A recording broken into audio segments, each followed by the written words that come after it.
Assalamualaikum warahmatullahi wabarakatuh.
Alhamdulillahi rabbil alamin.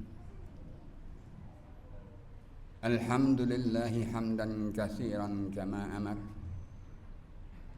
Walhamdulillahi nahmaduhu wa nasta'inuhu wa nastaghfiruh. Wa na'udzu billahi min syururi anfusina wa min sayyiati a'malina. Man yahdihillahu fala mudilla lahu wa man yudlilhu fala hadiyalah. Ashhadu an la ilaha illallah wahdahu la syarikalah wa ashhadu anna Muhammadan abduhu wa rasuluhu man la nabiyya ba'dah. Allahumma salli ala sayyidina Muhammad wa ala alihi wa sahbihi wa sallim tasliman katsira amma ba'du. Fa ya ibadallah usini wa iyyakum bitaqwallah ittaqullaha faqad fazal muttaqun. Qala Allah ta'ala fi kitabihil karim a'udzu billahi minasy syaithanir rajim. Ya ayyuhalladzina amanu taqullaha wal tanzur nafsum ma qaddamat lighad wattaqullaha innallaha khabirum bima ta'malun. Wa qala Allah ta'ala fi ayatin ukhra, ya ayyuhalladzina amanu taqullaha haqqa tuqatih wa la tamutunna illa wa antum muslimun. Shadaqallahul azim. Para hadirin jamaah salat Jumat rahimakumullah. Sebagai khatib dalam ibadah Jumat siang hari ini, saya mewasiatkan untuk diri pribadi saya terlebih dahulu dan mengajak seluruh hadirin sekalian untuk senantiasa bertakwa kepada Allah Subhanahu wa taala. Untuk memelihara, untuk menjaga, merawat serta meningkatkan ketakwaan kita kepada Allah taala. Ketakwaan dalam artian yang sesungguhnya, yang coba kita terapkan dalam seluruh aspek hidup kita, yang tidak terlepas dari ketakwaan yang asasi, yaitu bahwa kita ini adalah sebagai hamba Allah yang tidak pernah dijauhi oleh Allah Subhanahu wa taala. Dan mestinya kita juga tidak boleh menjauh dari Allah Subhanahu wa taala. Hadirin sidang salat Jumat rahimakumullah. Kurang lebih seminggu atau 10 hari lagi kita sudah masuk bulan Zulhijjah. Seminggu lagi kurang lebih, tanggal 8 Juni insya Allah kita sudah masuk tanggal 1 Zulhijjah. Kemudian beberapa bulan yang lalu kita juga sudah melewati bulan Ramadan. Di dalam rangkaian bulan Zulhijjah ini, umat Islam yang mampu disyariatkan untuk melaksanakan ibadah haji, dan ibadah hajinya sudah bisa dimulai sejak bulan Syawal setelah selesai dari ibadah bulan Ramadan. Untuk melaksanakan panggilan Allah yang berupa ibadah haji ini, Allah menganjurkan, memerintahkan agar kita hadir ke Baitullah ini dengan membawa bekal. Bekalnya adalah takwa. Sebagaimana firman Allah SWT di dalam Al-Quran, Al-Hajju ashhurum ma'lumat, faman farada fihinna al-hajja fala rafatha wala fusuqa wala jidala fil hajj wa ma taf'alu min khairin ya'lamhullah fatazawwadu fa inna khairaz zati taqwa wattaquni ya ulil albab. Maka berbekallah kamu sekalian, dan sebaik-baik bekal itu adalah takwa. Maka berbekallah kalian wahai orang, dan maka bertakwalah kamu sekalian wahai orang-orang yang memiliki hati yang lurus, hati yang bersih. Kalau kita harus berbekal kepada Allah dengan bekal takwa, sebenarnya Allah sudah memberikan planning itu. Seakan-akan bahwa rangkaian peribadatan kita kepada Allah ini sudah sedemikian rupa diatur oleh Allah dengan tahapan-tahapan, yang puncaknya itu adalah di bulan haji. Kalau sholat setiap hari ya, dan itu juga kita laksanakan dalam rangka menjaga ketakwaan kita kepada Allah. Secara tahunan kita ibadah di bulan Ramadan, melaksanakan siam dan segala rangkaiannya. Itu juga la'allakum tattaqun, agar kamu sekalian bertakwa. Nah, ketakwaan yang sudah kita latih dalam diri kita melalui berbagai macam kegiatan-kegiatan yang diarahkan oleh Allah sedemikian rupa, inilah yang diharapkan Allah, dan menjadikan kita sebagai hamba-hamba Allah yang benar-benar dekat kepadanya, sebagaimana Allah itu dekat dengan kita, sebagaimana dinyatakan di dalam Al-Quran terkait dengan ibadah, dengan ayat-ayat yang berkaitan dengan ibadah siam, bahwasanya wa idza sa'alaka ibadi anni fa inni qarib. Jika hamba-hambaku bertanya kepadamu wahai Muhammad tentang aku ini dekat. Kenapa kita diperintahkan berpuasa oleh Allah? Karena Allah mengatakan dari kita ini sebenarnya dekat, tapi karena perbuatan kita yang seringkali menyimpang dari ketentuan Allah, makanya kita menjauh. Didekatkanlahnya kembali kita dengan rangkaian kegiatan yang diharapkan dengan itu kita kembali terpelihara kedekatan kita dengannya, yaitu salah satunya ibadah siam. Nah, rangkaian ketakwaan yang sudah kita bangun inilah yang hendaknya kita bawa untuk menghadap Allah. Karena kita hadir di Baitullah ini adalah sebagai tamu-tamu Allah. Dan Allah punya tata cara protokoler untuk menerima tamu-tamunya. Ada yang diterima sedemikian rupa terhormatnya sehingga bisa dikategorikan sebagai tamu yang very important person, VVIP.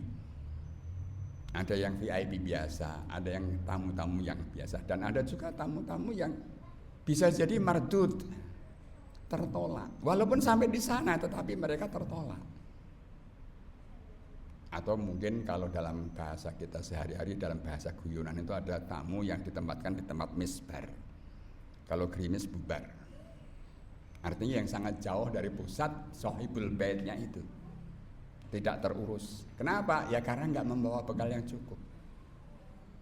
Nah, segala macam aktivitas yang membentuk karakter ketakwaan kita ini kemudian kita bawa dan kita wujudkan ketika kita melaksanakan rangkaian ibadah haji. Apa saja makna takwa yang kita butuhkan sehingga kita bisa melaksanakan seluruh rangkaian haji ini dengan baik sebagaimana yang diperintahkan oleh Allah. Yang pertama adalah bahwa ketakwaan yang harus kita bawa ini, pertama, niat yang lurus semata-mata lillahi ta'ala. Karena sebagaimana sabda Rasulullah SAW, innamal a'malu bin niat. Segala amal perbuatannya itu dinilai dari niatnya terlebih dahulu. Dan Allah memerintahkan terkait dengan ibadah haji adalah wa'atimmul hajja wal umrata lillah.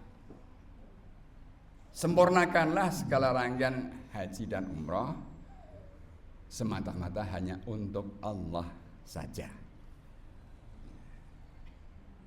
Maka alhamdulillah kepada saudara-saudara kita yang sudah berangkat memenuhi panggilan Allah, hendaknya mudah-mudahan mereka benar-benar bisa membawa niat yang lurus, niat yang benar sebagaimana yang diperintahkan Allah tersebut, dan kita doakan semoga mereka nanti hajinya menjadi mabrur. Setelah kita menancapkan niat yang benar, maka yang harus kita bangun sebagai bentuk ketakwaan kita kepada Allah adalah kesabaran. Di sana ibadahnya ini tidak hanya ibadah-ibadah yang sifatnya ritual, yang sifatnya hanya berzikir, duduk, tetapi juga membutuhkan berbagai macam kegiatan fisik, yang itu semuanya membutuhkan energi. Dan yang tidak kalah pentingnya karena di sana ini berkumpul sekian juta manusia dalam waktu yang bersamaan, tentu berbagai macam kepentingan akan bertemu di situ. Maka kalau kita tidak memiliki kesabaran dan kekuatan mental, bukannya ridha Allah yang kita temui di sana, bukannya uluran tangan Allah yang kita sambut, boleh jadi kita akan terseret oleh rayuan-rayuan syaitan. Maka kesabaran serta ketabahan itu yang juga harus dipelihara oleh orang yang melaksanakan ibadah haji. Kemudian yang selanjutnya adalah setelah itu kita tanamkan dua hal tadi. Perlu membawa bekal pengetahuan, bukan hanya sekedar pengetahuan tentang manasik haji, bagaimana melaksanakan syarat-syarat dan rukun-rukun haji saja, tetapi hendaknya setiap tamu Allah yang hadir ke sana melaksanakan ibadah haji ini memahami betul makna-makna filosofis dari segala macam simbol yang ada di dalam rangkaian ibadah haji. Karena apa? Ibadah haji itu terdiri dari syarat dan rukun-rukun yang semuanya itu merupakan simbol-simbol yang memiliki makna filosofis. Mulai dari berpakaian ihram, kemudian bertawaf di Baitullah, kemudian mencium Hajar Aswad, bersa'i, walaupun Hajar Aswad ini bukan bagian dari rukun maupun syarat, bahkan sunnah pun itu hanya diketahui karena Rasulullah melakukan, tapi tidak pernah ada anjuran satupun dari Rasulullah. Maka ketika sahabat Umar bin Khattab sebelum mencium Hajar Aswad ini dia mengatakan, wahai Hajar Aswad, engkau adalah hanya batu sebagaimana batu yang lain makhluk Allah. Kalaulah nabiku tidak menciummu, aku juga tidak akan menciummu. Ini ucapannya Umar bin Khattab alaihissalam radhiyallahu anhu. Semuanya mengandung makna simbolis yang harus dipahami. Karena kalau kita tidak dipahami bisa berbahaya. Apalagi kalau pikirannya, niatnya sudah tidak lurus. Ibadah haji bisa diibaratkan anak-anak yang bermain. Berkeliling di rumah Allah itu kayak anak-anak jamuran di tempat kita. Sa'i lari ke sana kemari itu kayak orang jelungan itu. Ya. Ini kalau tidak dipahami dengan pemahaman yang benar, tidak mengenali filosofinya, bisa membuyarkan hati kita yang sebenarnya ingin mendapatkan kedekatan dan ridha Allah, justru kita akan menjauh. Belum lagi kalau dibandingkan dengan pertama, energi yang kita keluarkan, tenaga, waktu yang kita sisihkan, dan harga dan serta biaya yang begitu tinggi, maka akan tidak sebanding kalau kita tidak memahami makna-makna ini. Ini makna takwa. Kemudian yang juga tidak kalah penting bahwasanya di dalam ibadah haji itu mengandung unsur kemanusiaan dan orientasi kehidupan akhirat. Sebagaimana yang pernah dicontohkan oleh Nabi Ibrahim alaihissalam, di mana beliau, Nabi Ibrahim ini diberi keistimewaan oleh Allah 3 hal. 1, bagaimana dia mengenal Allah, yang tidak ada duanya caranya ini. Sejak kecil dia mengeksplorasi dan mengelaborasi segala macam potensi yang ada dalam dirinya untuk bisa mengenal Allah Subhanahu wa taala.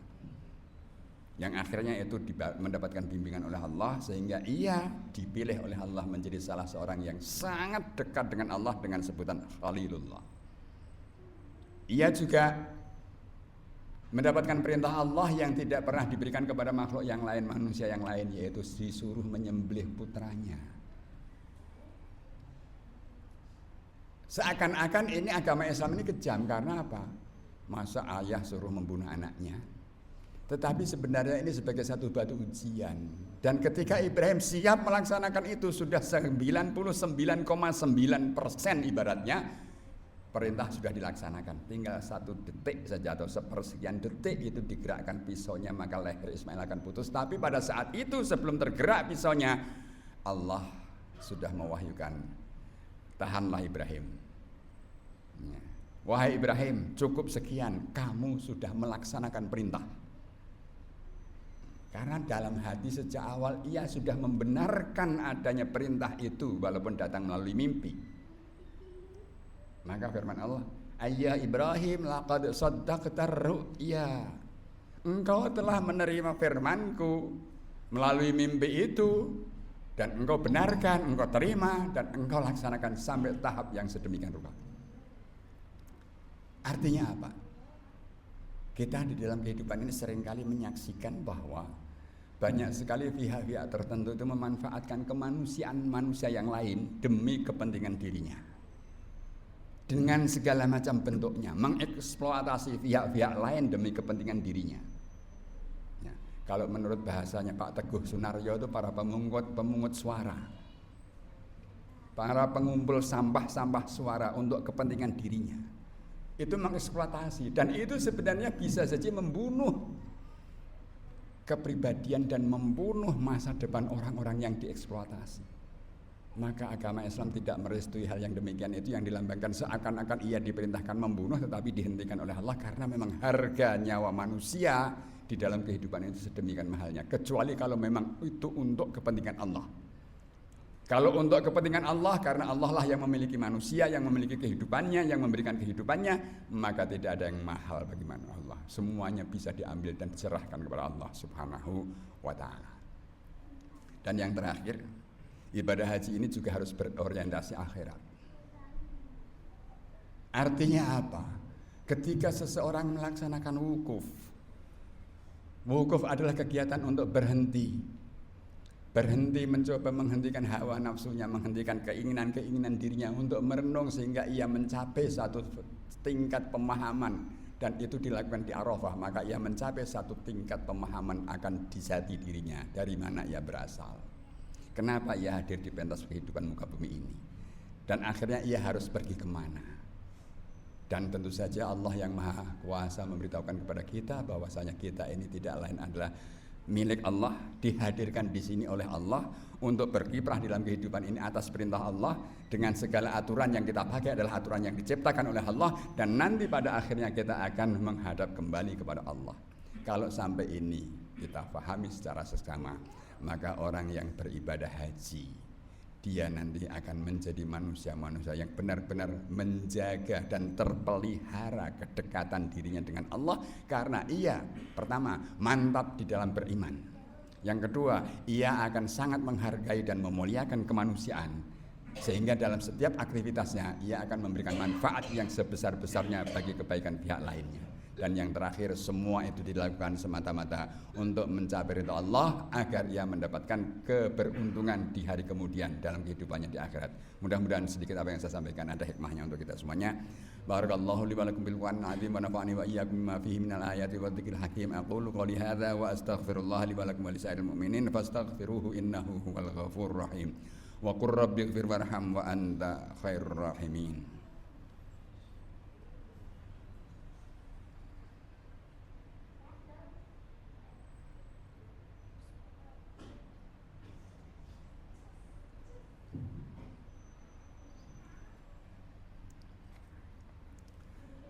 Alhamdulillahi rabbil alamin.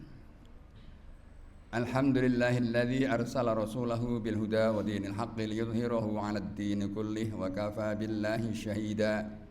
Asyhadu an la ilaha illallah wahdahu la syarikalah wa asyhadu anna Muhammadan 'abduhu wa rasuluhu la nabiyya ba'dah. Allahumma salli ala sayyidina Muhammad wa ala alihi wa sahbihi ajma'in. Amma ba'du, fa ya ibadallah, usini wa iyyakum bittaqullah. Ittaqullah faqad fazal muttaqun. Qala Allah ta'ala fi kitabihil karim, a'udzu billahi minasyaitonir rajim. Ya ayyuhalladzina amanu isbiru wa sabiru wa rabitu wattaqullaha la'allakum tuflihun. Hadirin sidang salat Jumat yang dimuliakan Allah, kembali mari kita tingkatkan takwa kita. Kita upayakan memahami petunjuk-petunjuk Allah agar hidup kita ini menjadi lebih berarti dari waktu ke waktu. Segala potensi yang diberikan Allah bisa kita manfaatkan sebagai bentuk syukur kita kehadiratnya. Karena kita yang sudah sampai pada tahap ini tentu selalu dianugerahi anugerah-anugerah yang besar oleh Allah, maka sangatlah rugi sekiranya anugerah-anugerah tersebut kita sia-siakan, dan itu semuanya nanti akan kita pertanggungjawabkan di hadapan Allah Subhanahu wa taala. Semoga kita senantiasa dilapangkan hati kita untuk selalu bersyukur atas segala anugerah-anugerah Allah Subhanahu wa taala kepada kita. Dan marilah kita akhiri dengan berdoa kehadirat Allah Subhanahu wa taala. A'udzubillahi minasyaitonir rajim. Innallaha wa malaikatahu yusholluna 'alan nabi. Ya ayyuhalladzina amanu shallu 'alaihi wa sallimu taslima. Allahumma shalli ala sayyidina Muhammad wa ala ali sayyidina Muhammad. Wa sallim radhiyallahu tabaraka wa ta'ala an ashabi Rasulillah ajma'in walhamdulillahi rabbil alamin. Allahumma ighfir lil muslimin wal muslimat wal mu'minin wal mu'minat al ahya'i minhum wal amwat innaka sami'un qaribun mujibud da'awat ya qadiyal hajat. Rabbana ighfir lana wa liwalidina warhamhum kama rabbawna shighara waghfir li abaina wa ummahatina wa ajdadina wa masyayikhina wa asatidatina wa li aqribaina wa ahibbaina wa liman habbana fika ya Allah waliman ahsana ilaina warhamna wa iyyahum ya arhamar rahimin. Allahumma a'inna ala dzikrika wa syukrika wa husni ibadatik wa nas'aluka Allahumma ridhaka wal jannah wa na'udzubika min sakhatika wan nar. Rabbana atina min ladunka rahmah wa hayyi lana min amrina rasyada. Rabbana hab lana min azwajina wa dhurriyyatina qurrata a'yun waj'alna lil muttaqina imama. Rabbana la tuzigh qulubana ba'da idh hadaytana wa hab lana min ladunka rahmah innaka antal wahhab. Rabbana atina fid dunya hasanah wa fil akhirati hasanah wa qina adzabannar. Sallallahu ala sayyidina Muhammad wa ala alihi wa sahbihi wa baraka wa sallam. Subhanallahi rabbil izzati amma yasifun. Wassalamun alal mursalin walhamdulillahi rabbil alamin. Ibadallah, innallaha ya'muru bil 'adli wal ihsan wa ita'i dzil qurba wa yanha 'anil fahsya'i wal munkari wal baghi ya'idukum la'allakum tadhakkarun. Fadhkurullahal 'azim yadhkurkum washkuru 'ala ni'amihi yazidukum wa la dzikrullahi akbar. Aqimissalah.